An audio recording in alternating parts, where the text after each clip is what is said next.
घूमे लगो मरो में लेके हथियार हो। अरे बता दो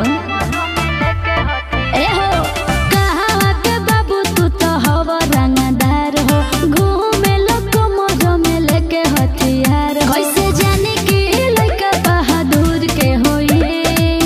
सुन का हो जवन गुंडा लोग के मारत चूरा चूर के होई। अच्छा।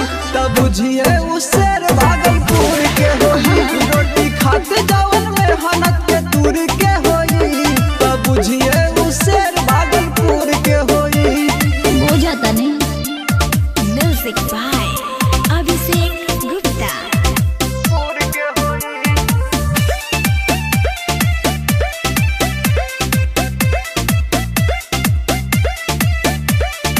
आता नाना करो रंगदारी पड़ जाई ए बाबू भारी। हमारा तके हुआ से लागे नहीं डर रे। कई दे हम सुन हम ओकर मडर रे।